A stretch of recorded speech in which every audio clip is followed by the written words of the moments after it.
पंजाब केसरी में आप सबका स्वागत है। मैं हूं चंद्रशेखर धरनी। निस्सा के राष्ट्रीय अध्यक्ष कुलभूषण शर्मा हमारे साथ मौजूद हैं। शर्मा जी, विकसित भारत मिशन 2047 का भारत, इसको लेकर सरकार का पूरा केंद्र एक तरह से बना हुआ है। शिक्षा को लेकर बहुत ज़्यादा सरकार, जिसको कहा जाए, जागरूक नज़र आ रही है। आप निस्सा के राष्ट्रीय अध्यक्ष हैं, आपकी सोच क्या है? देखिए, जो विकसित भारत का रास्ता जाता है वो शिक्षा के गलियारों से होकर जाता है, क्योंकि राष्ट्र निर्माता जो शिक्षक है वो भी इन विद्यालयों में है, और जिन्होंने विकसित राष्ट्र को बनाना है, देश के नौनिहाल भावी नागरिक, वो भी इन्हीं विद्यालयों से शिक्षा ग्रहण कर कर जो है आगे इस देश को तरक्की देने का काम कर सकते हैं।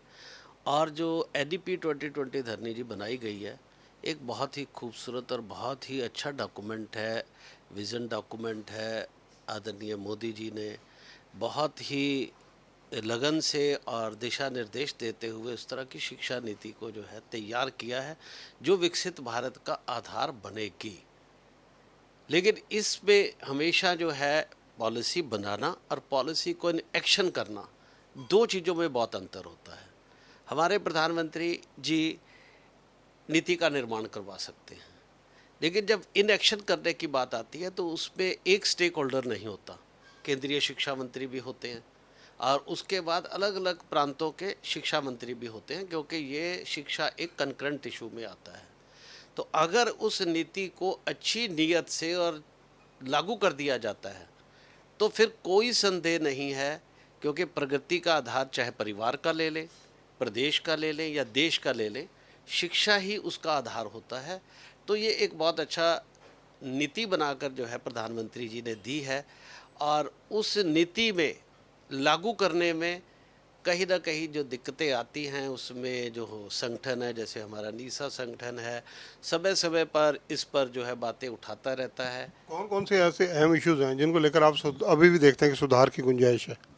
देखिए, सबसे पहले तो परफेक्ट विद्यालय जो हैं वो सभी बच्चे को अवेलेबल होना चाहिए। दूसरा, उसकी पसंद के विद्यालय भी उसको जो है अवेलेबल होने चाहिए। तीसरे, जहाँ तक निजी विद्यालयों की बात आती है, एक तरफ सरकारी विद्यालय जिस पे अभी नीति आयोग की एक रिपोर्ट आई है, आप सुनकर धरनी जी हैरान होंगे कि 1,04,125 विद्यालयों में अभी एक शिक्षक है। आप ये देखिए, अब एक शिक्षक उस विद्यालय का एक तो मैनेजर ही होना चाहिए। अब वो मैनेजर है या शिक्षक है, तो किस प्रकार 1,04,125, ये नीति आयोग की रिपोर्ट है। और उसके बाद 14,505 विद्यालयों में अभी भी पेयजल की सुविधा नहीं है। अगर पेयजल की सुविधा नहीं होगी तो विकसित भारत बनाने के लिए सबसे पहले जो है बच्चों की हेल्थ का ध्यान रखना बहुत ज़रूरी है। और नई शिक्षा नीति पे तो बच्चे की हेल्थ का गर्भ से ही मोदी जी ने योजना बनाई है कि जब बच्चा गर्भ में होगा तभी उसको उसके स्वास्थ्य पे ध्यान रखने की ज़रूरत है। फिर अर्ली चाइल्डहुड की बात की गई है कि जो पहले कभी नहीं की गई थी।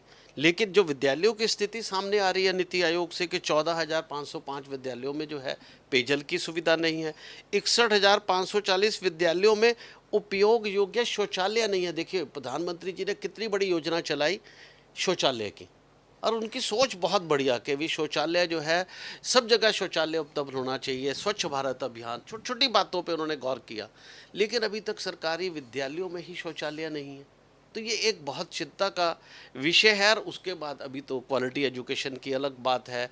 देश जो है आर्टिफिशियल इंटेलिजेंस की तरफ पूरी दुनिया बढ़ रही है। कंप्यूटर, कंप्यूटर के बाद रोबोटिक, रोबोटिक के बाद आर्टिफिशियल इंटेलिजेंस। तो हम जो विकसित भारत की बात कर रहे हैं, जब तक शिक्षा को सशक्त नहीं किया जाएगा, और इस पे आप देखिए उसके बाद ड्रॉप आउट बहुत बढ़ रहा है। प्राइमरी के बाद ड्रॉप आउट है, मिडिल के बाद ड्रॉप आउट है, सेकेंडरी में जाके ये 12 ड्रॉप आउट से आपका तात्पर्य क्या है? बच्चे स्कूल छोड़ रहे हैं। बच्चों की स्कूल में रुचि नहीं है, यानी उनको लगता है कि स्कूल जाकर मुझे मिलेगा क्या। ये एक बहुत बड़ा प्रश्न चिन्ह है। पीछे हमने बहुत सारी बातें उठाई कि जो स्कूल एक तो इसलिए छोड़ रहे हैं कि स्कूल जाके मिलेगा क्या, और जो अपनी शिक्षा कंप्लीट भी कर रहे हैं धरनी जी, अगर उन्होंने अर्ली चाइल्डहुड मिला, अगर 15 साल जो है शिक्षा ग्रहण की स्कूल में, जो सर्टिफिकेट उसको मिल रहा है, उस सर्टिफिकेट की कोई वैल्यू ही नहीं है। आप सीबीएसई का एग्ज़ाम देते हैं, आप आईसीएसई का एग्ज़ाम देते हैं, आप भारतीय शिक्षा बोर्ड से एग्ज़ाम देते हैं, आप राज्य बोर्डों से एग्ज़ाम देते हैं और आप 99% मार्क्स ले आते हैं, ज़ीरो वैल्यू। यानी बोर्ड के एग्जामिनेशन की कोई वैल्यू आज हम स्थापित ही नहीं कर पाए। उसके बाद क्या है, हमें नीट, जेई, सीयूटी इन एंट्रेंस एग्ज़ाम में जाना पड़ता है। और उसका अभी आपने थोड़े दिनों पहले जो है दृश्य देखा कि नीट के पेपर लीक हुए, सीबीएसई के एग्ज़ाम में ओएसएम की जो है एक डिजिटल प्रणाली लगाई गई, जिससे जो है 4 लाख बच्चे सीधा प्रभावित हुए। तो निशा की अब मांग क्या है, सरकार क्या करे ताकि जो विज़न 2047 है उसमें और संशोधन हो सके? देखिए, उसके बाद एक और जो मैंने कभी बहुत जो है नीसा के अध्यक्ष होने के नाते की, हमारी एनईपी टीचर ट्रेनिंग की बात करती है, हमारी जो है टीचर्स की ब्रिज कोर्स की बात करती है, बच्चों की क्वालिटी एजुकेशन की बात करती है। जो नीति आयोग के डाटा है, 40% के करीब जो है प्राइवेट स्कूल, निजी स्कूल जिनको कहते हैं वो हैं। स्कूल लीडरशिप कोर्स के बारे में कहीं बिल्कुल शून्य, खामोशी, शांति है।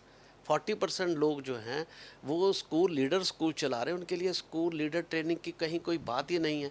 और उसके बाद भी देश की शिक्षा को 2 हिस्सों में बांट दिया गया है। बंटवारा एक इसमें कर दिया गया, निजी और सरकारी। क्या शिक्षा का बंटवारा हो सकता है?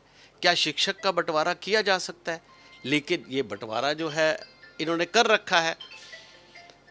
तो जो इस बंटवारे की वजह से एक बहुत बड़ा नुकसान क्या हो रहा है कि एक बहुत बड़ा वर्ग वो सरकारी योजनाओं का लाभ उठाने से वंचित हो रहा है और उनके साथ एक तरह से भेदभाव की नीति।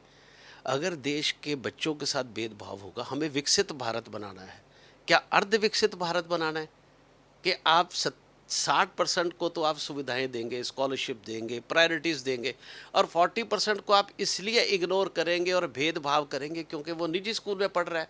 जबकि उसके साथ तो और सकारात्मक रवैया ये अपनाना चाहिए था कि अगर कोई बच्चे ये सारे सरकारी स्कूल में आ जाएं तो आज जो 6% ऑफ द जीडीपी की बात कही जा रही है, अगर एनईपी को कामयाब करना है तो वो तो 12-15% जो है फिर ज़रूरत पड़ेगी।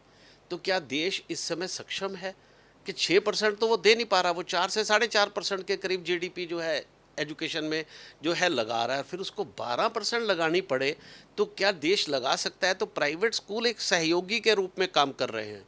बहुत कम फीस पर मैक्सिमम बजट स्कूल जो 70% स्कूल है वो 1000 से 1200 रुपए की फीस के बीच में जो है शिक्षा देने का काम कर रहे हैं, जबकि सरकार की शिक्षा का जो खर्चा है 8 से 10,000 रुपये प्रति माह है। तो कितना बड़ा सहयोग जो है, और वो अभिभावक कर रहे हैं, स्कूल संचालक कर रहे हैं, लेकिन उन्हीं के बच्चों के साथ भेदभाव किया जा रहा है।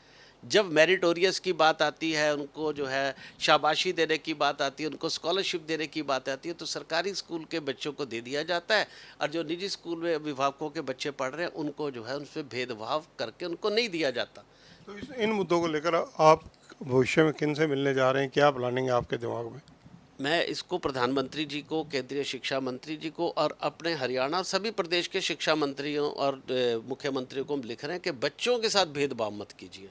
हमें अर्ध विकसित भारत नहीं, हमें पूर्ण विकसित भारत बनाना है और पूर्ण विकसित भारत सभी बच्चों के साथ न्याय करके मिलेगा। सभी जो मेरिटोरियस बच्चे हैं सभी को सम्मान देना पड़ेगा। और हमारे हरियाणा में तो नारा है, हरियाणा एक हरियाणवी एक। तो ये कहाँ पर ये कह सक इन्होंने कहा है कि जो प्राइवेट स्कूल में बच्चा पढ़ेगा उसको जो है हम हरियाणवी नहीं मानेंगे। जब समान व्यवहार की बात की जा रही है राज्य स्तर पर और केंद्र स्तर पर, तो वासुदेव कुटुंबकम की बात हो रही है कि पूरा विश्व ही हमारा कुटुंब है। हम पशु पक्षी को प्यार करते, नदी को प्यार करते, पहाड़ों को प्यार करते। तो जब प्राइवेट स्कूल में पढ़ने वाला बच्चा, उसके साथ आप भेदभाव क्यों करते हैं?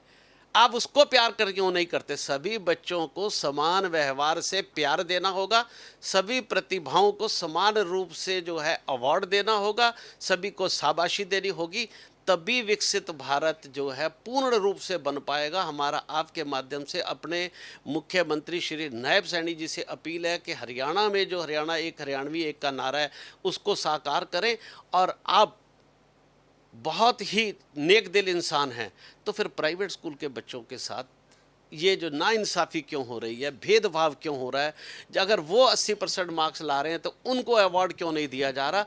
ये प्रतिभाओं के साथ, बच्चों के साथ भेदभाव बंद कीजिए। इन्होंने ही जो है विकसित भारत बनाना है, इन्होंने ही भारत की मशाल को लेकर आगे चलना है। अगर इनमें भेदभाव किया गया तो अर्ध विकसित भारत का सपना हमने कभी नहीं देखा। हमने तो पूर्ण विकसित भारत का सपना हमारे यशस्वी प्रधानमंत्री जी ने देखा है। इसको साकार करना है तो चलो मिलकर इकट्ठे चलते और इनके साथ भेदभाव खत्म करें। जो अनटचेबिलिटी इनके साथ हो रही है, एक समय था कि छुआछूत मिटाने को ऋषि दयानंद आए थे।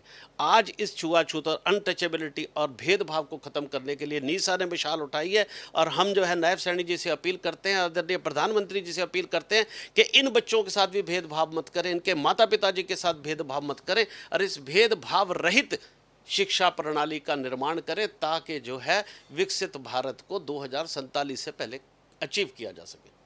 धन्यवाद कुलभूषण शर्मा जी। तो देखिए विस्तार में बिल्कुल डिटेल में जाकर चर्चा की है 2047 का जो शिक्षा का विज़न है केंद्र सरकार का और हरियाणा सरकार का, उसको लेकर बारीकी से टिप्पणियाँ की हैं कुलभूषण शर्मा ने। और जल्दी ही ये हरियाणा के मुख्यमंत्री से भी मिलेंगे, देश के प्रधानमंत्री को ये पत्र लिखने जा रहे हैं और समय की मांग भी उनसे करने जा रहे हैं। कैमरामैन संजय सिंह के साथ चंद्रशेखर धरनी, पंजाब केसरी टीवी, चंडीगढ़। हमसे जुड़े रहने के लिए हमारे YouTube चैनल को सब्सक्राइब करें और नई वीडियो की नोटिफिकेशन के लिए बेल आइकॉन को दबाएं। अगर आप ये वीडियो Facebook पर देख रहे हैं तो लाइक जरूर करें और ज्यादा से ज्यादा शेयर करें। धन्यवाद।